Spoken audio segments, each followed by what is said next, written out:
চলতে গিয়ে পৌঁছে থা সীমানা ছাড়ায়, বলতে গিয়ে ভাষাগুলো দোলা দিয়ে যায়। চলতে গিয়ে পৌঁছে থা সীমানা ছাড়ায়, বলতে গিয়ে ভাষাগুলো দোলা দিয়ে যায়।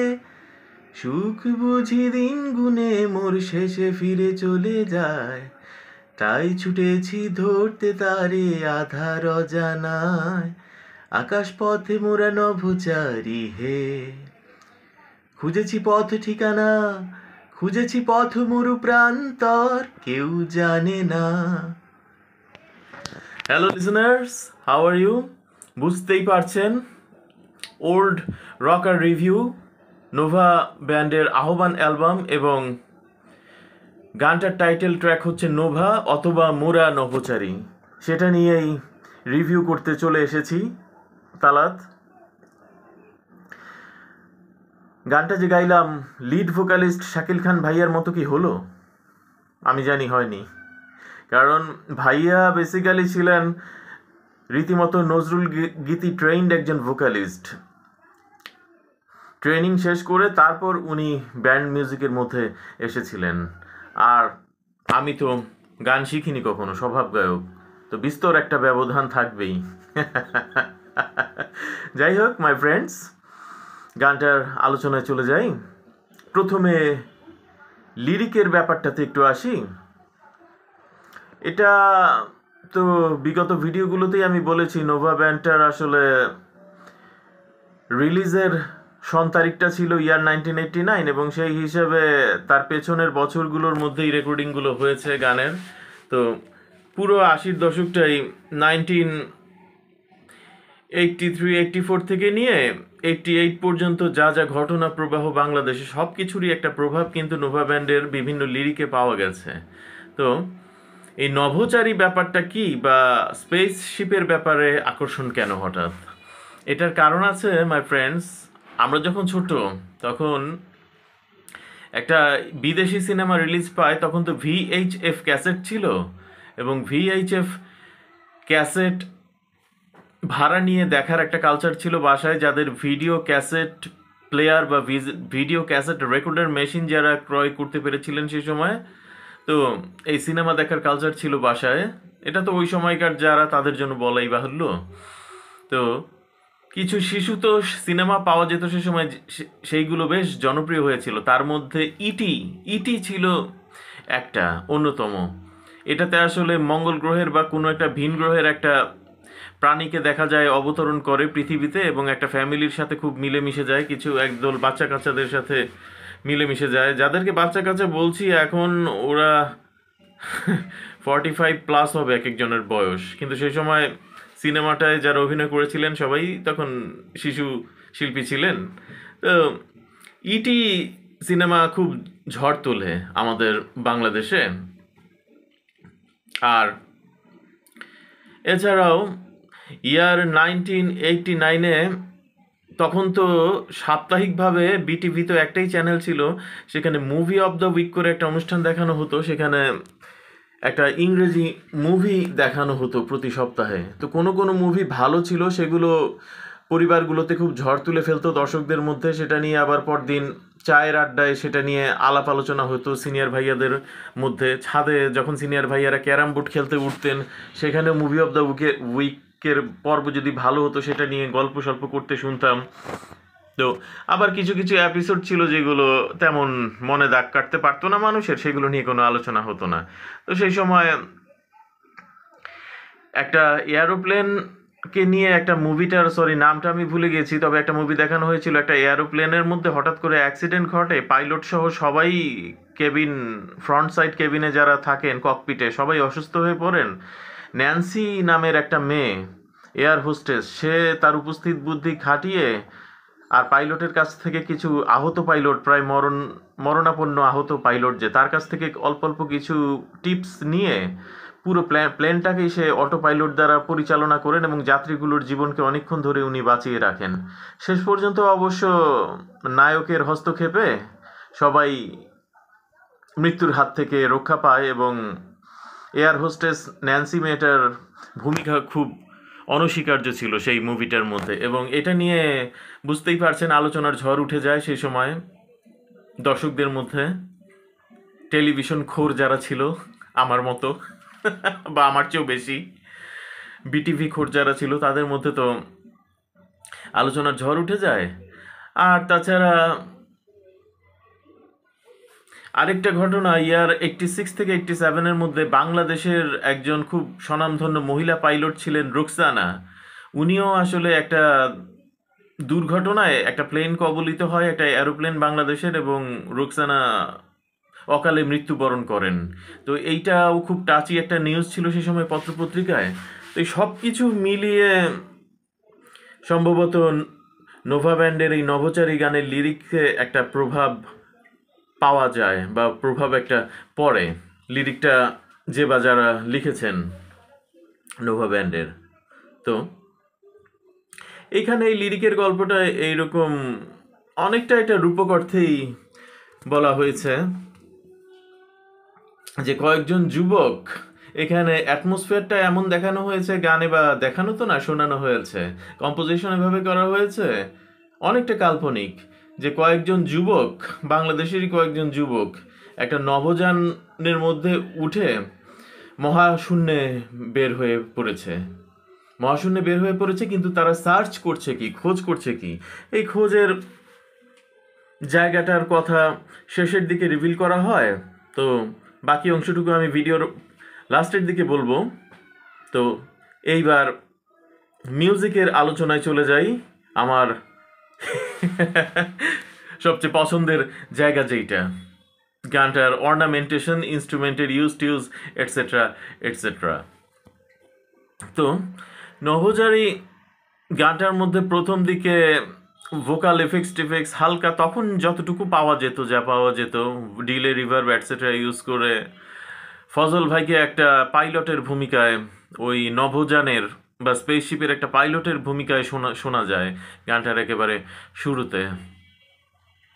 তারপর 10, 9, 8, 7, 6, 5, 4, 3, 2, 1 এইভাবে কাউন্ট হয় এবং স্টার্ট করে এইভাবে নবযানটা। তো এইরকম একটা আবহ আনা হয়, এবং টলো বিশ্বাস ভাইয়ের একটা খুব বাংলা গন্ধ ঘেঁষা কিবোর্ড পিস বেজে ওঠে, এবং সেটাই স্বাভাবিক, কারণ গত এপিসোড আমার যারা শুনেছেন বা দেখেছেন, আমি তো বলেছি যে বাংলা রকের আইডিওলজিটা খুব বেশি কাজ করতো সেই সময়ে। ওয়েস্টার্ন জিনিস যে সেই সময়ে মিউজিশিয়ানরা আমাদের বাজাতে পারতেন না তা না, কিন্তু পারলেও ওনারা ওইভাবে বাজাতেন না, অনেক ক্ষেত্রে বাংলা গন্ধটাই যেন একটু বেশি থাকে, সেই ব্যাপার স্যাপারগুলোই আনা হতো। তো সেইভাবেই টলো ভাইয়ার কিবোর্ড পিসটা বেজে ওঠে। কিন্তু এখানে আহমেদ ফজল ভাইয়ার একটা জিনিস নিয়ে আমি সমালোচনা করতে চাই এই গানে, রিফটা যে গিটারে, রিফ জিনিসটা আপনাদেরকে একটু বুঝিয়ে বলি, গিটারিস্ট যারা তারা তো বুঝতে পারবেন, গিটারের উপরের দিকের মোটা দুটো তার 6 স্ট্রিং এবং 5 স্ট্রিং, এই দুইটা স্ট্রিংয়ের মধ্যে শুধুমাত্র বাঁ হাতের আঙ্গুলকে স্টিফ করে রেখে বা বার কর্ড স্টাইলে জিনিসটাকে চেপে ধরে রেখে যে রিদমটা যে করা হয়, এইটা রিদমের সাথে বা রিফের পার্থক্য এতটুকু, রিদমে আপনার 1 থেকে 6 নম্বর তার পর্যন্ত প্রত্যেকটা তারই ইউজ হয় অ্যাট এ টাইম, কিন্তু রিফে শুধুমাত্র 6 এবং 5-এর ভূমিকাটা বেশি থাকে, ওটা দিয়ে একটু বেজি আওয়াজ হয়, এবং রিফ করতে চাইলে সবসময় আপনাকে ডিস্টরশন ইউজ করতে হবে।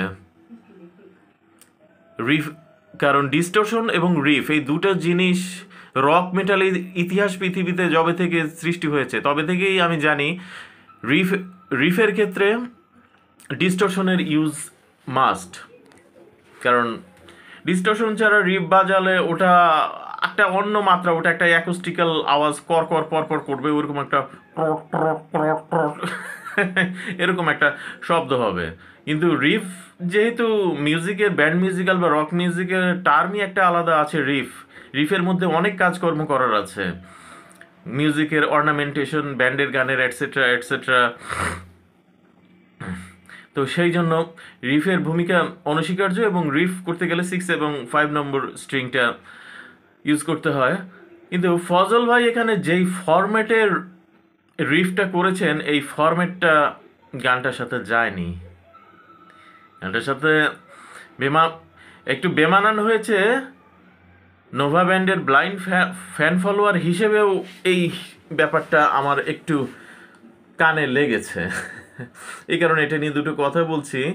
এখানে ফজল ভাই সম্ভবত একেবারে ওপেন রিফ করেছেন এখানে, যে রিফের মধ্যে যে একটু মিউট করে জিনিসটাকে চাপ টাপ দিয়ে বাজাতে হয়। আমার এই টার্মসগুলো যারা গিটার না বাজান তারা বুঝবেন না, এখন আমি যেগুলো বলছি গিটারিস্টরা বুঝতে পারবেন।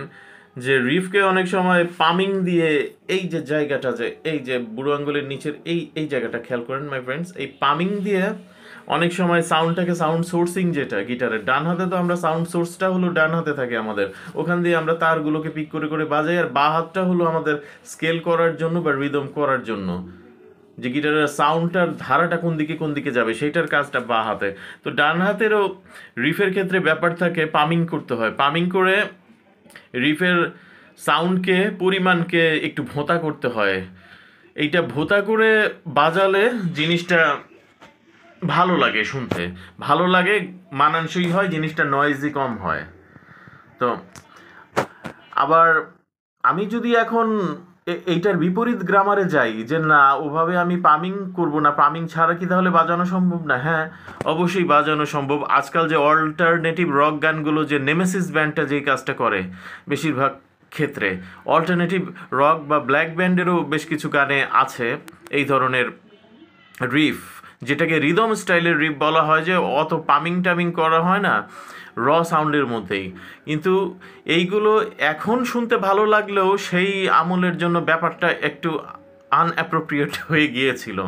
কারণ রিফকে এইভাবে ওপেনে রিফ করতে চাইলে ফজল ভাই সম্ভবত অল্টারনেটিভ স্টাইলে, যেখানে মানে শুধু 6 আর 5 না, সাথে স্ট্রিং নাম্বার 4টাও যুক্ত হবে, এবং অল্টারনেটিভ স্টাইলে উনি রিফটা করতে চেয়েছেন গানটা।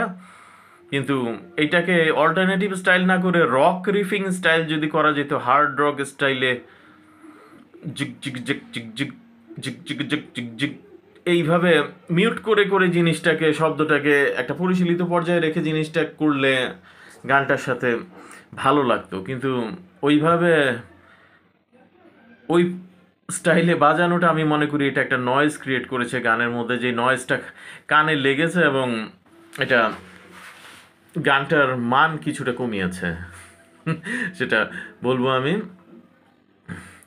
তো এইভাবে গানটা তো শুরু হলো, গানটা ভোকাল শাকিল খান ভাইয়ার ভয়েসে। আকাশ পথে মোরা নভোচারী হে, খুঁজেছি পথ ঠিকানা, খুঁজেছি পথ মরু প্রান্তর, কেউ জানে না বা কেউ জানি না, সামগ্রিক কিছু একটা বলেছে সামথিং। তো এই গানে টল বিশ্বাস ভাইয়ার অনেক অবদান অর্নামেন্টেশনের ক্ষেত্রে। পুরো গানই হালকা করে একটা চমৎকার ব্যাকআপ কর্ড ধরা হয়েছে এবং কিবোর্ডের সুন্দর পিস বাজানো হয়েছে। গানের তো মুখ থাকে, এরপর তো প্রথম অন্তরা থাকে, দ্বিতীয় অন্তরা থাকে, দুইটা অন্তরাতেই টল বিশ্বাস ভাইয়ার চমৎকার কিবোর্ড পিস রয়েছে, তবে পিস দুটো একটু বাংলা গান ঘেঁষা। তারপরও শুনতে খারাপ লাগছে না, কারণ বাংলা রক গান যেহেতু এখানে। আর এই জায়গাটায় একটা কোরাস আছে, কোরাস পার্ট আছে ফজল ভাইয়ার, এইটাতে উনি ফোকিশ টার্ম, সেই ফোকিশ টার্ম ইউজ করেছেন। এটা আপনার গানের মধ্যেই শুনতে পাবেন, একটু লাউড উঁচু স্কেলে উনি এই জিনিসটা করেছেন। আর এই গানের ড্রামিং খুব ইন্টারেস্টিং, ময় ভাইয়ার সেই পরিশীলিত প্লেয়িং আবার, এবং গানের খুঁজেছি পথ মরু প্রান্তর, কেউ জানি না, প্রত্যেকবার এই লাইনটা যখন আসে এই জায়গাটায় খুব চমৎকারভাবে একটা অ্যাকোস্টিক ড্রামের রোলিং পাই আমরা ময় ভাইয়ার কাছ থেকে, যেই জিনিসটা শুনতে ভালো লাগে, একটা উচ্ছ্বাস লাগে ভেতরে রক ড্রামিংটা এই জায়গাটা শুনলে। গিটার খোর আর ড্রাম খোর পোলাপাইন যারা, তাদেরকে তো আর বলাই বাহুল্য, তারা রিলেট করতে পারবেন আমার এই কথাবার্তাগুলো যেটা বলছি। তারপরে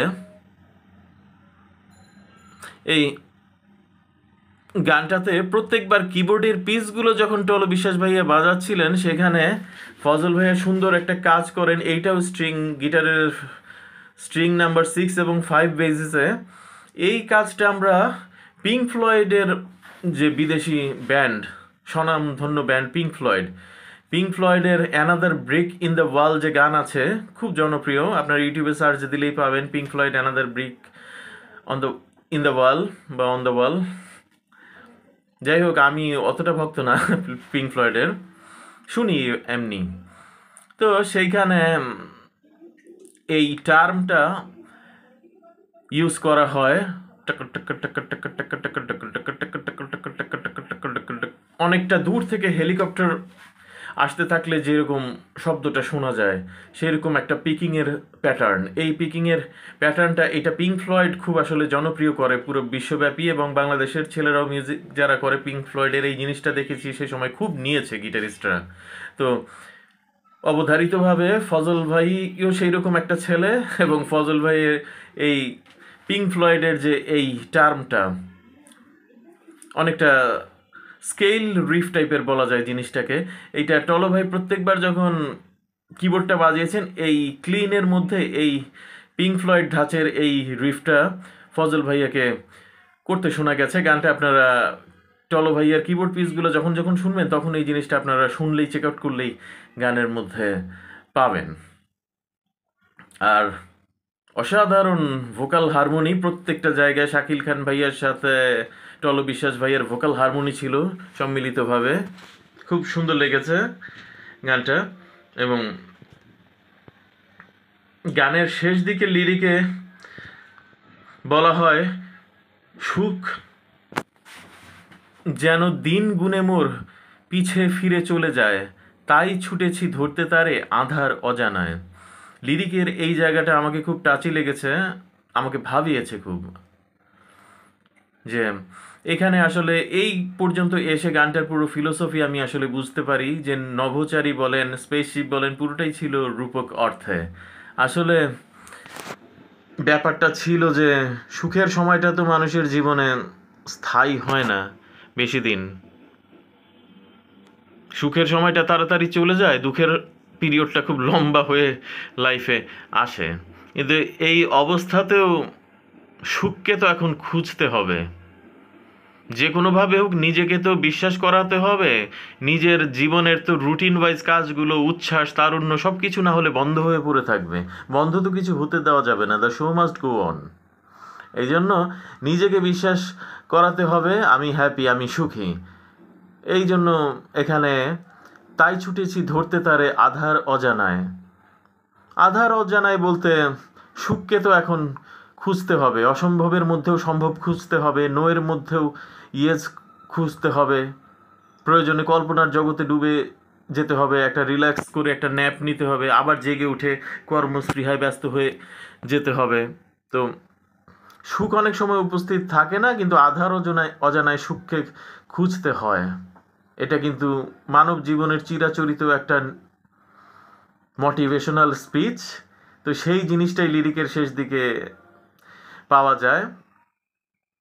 তো এভাবেই গানটা আস্তে আস্তে ফেড আউটের দিকে চলে যায় এক সময়, আর শেষে আহমেদ ফজল ভাই চমৎকারভাবে আকাশ পথে মোরা নভোচারী হে, এটা ফজল ভাইয়ের সাথে সাথে শাকিল ভাই, লিড ভোকালিস্ট শাকিল ভাইয়ের সাথে সাথে ফজল ভাইয়ের ভয়েসটাও শেষের দিকে পাওয়া যায়, এবং আস্তে আস্তে এভাবেই গানটার জার্নি শেষ হয়ে যায়, গানটা ফেড আউট হয়ে যায়। তো গানটার শুধুমাত্র ওই যে বললাম একটা ভুল ডিসিশন, ওপেন রিফের যে ব্যাপারটা, ডিসিশন আবার পুরোপুরি আমি ভুলও বলতে পারছি না, কারণ recording capacity was so cheap on those days. জিনিসগুলো শব্দ যে ধারণ করবে, যে টেকনোলজিগুলো, যে যন্ত্রপাতিগুলো আছে, আমি বাজালে তো খালি হবে না, ওই পাশ থেকে আমার জিনিসটা যে ধারণ করবে, আমার কাছ থেকে যে নেবে জিনিসটা, তার তো শক্তিশালী হতে হবে, তাই না? তাকে তো সেরকম পার্সোনালিটিফুল, সেই রকম চিন্তাশীল এবং সেই রকম শক্তিশালী একটা মানুষ হতে হবে, বা সেরকম শক্তিশালী একটা মেশিন হতে হবে। তো মানে আমি যেটা বাজিয়েছি, যা করতে চাচ্ছি সেটাকে সুন্দরভাবে ধারণ করে এবং সেটাকে ফিতা ক্যাসেটে বলেন, অ্যালবামে বলেন, সেটাকে সাপ্লাই করা সুন্দরভাবে, যে এই ব্যক্তি এটাই বাজাতে চেয়েছে, আমি এটা ধারণ করেছি, এবার শুনে দেখেন সে আসলে এটা বাজাতে চেয়েছে, এবং আমি তার বাজানোরটা ধারণ করবার সময় বা গ্রহণ করবার সময় সুবিচারটাই করেছি। তো সুবিচার করার মতো মেশিনারিজ তো থাকতে হবে। তো আমার মনে হয় এই কারণে, কারণ ফজল ভাই ততদিনে যথেষ্ট এক্সপেরিয়েন্সড একজন লিড গিটারিস্ট। আমার মনে হয় না উনি কোনো ভুল ডিসিশন নেবেন, কিন্তু আমার মনে হয় এটা ওই রেকর্ডিং মেশিনারিজের কারণেই রিফটা ওই রকমভাবে নয়েজিভাবে শোনা গেছে। সো মাই ফ্রেন্ডস, কেমন লাগলো এতক্ষণ আমার সাথে এই নভোচারীদের ভ্রমণের আড্ডায়? আশা করি গানটা যারা যারা শুনেছেন এনজয় করেছেন এই আড্ডা। তো দেখতে দেখতে নোভা ব্যান্ডের তো সম্ভবত 6টা ট্র্যাক শেষ হয়ে গেল, এ সাইড পুরো শেষ হয়ে গেল, এখন সামনে রয়েছে বি সাইডের গানগুলো। তো বি সাইডে আমরা যাব শীঘ্রই। আপনারা গানগুলো তাহলে শুনুন, আর কি বলবো, চোখ রাখুন আমার ইউটিউব আপলোডিং লিস্টে। সবার জন্য ভালোবাসা, আমার সাথে থাকার জন্য থ্যাংক ইউ। তালাত ফিরবো খুব শীঘ্রই। Love you.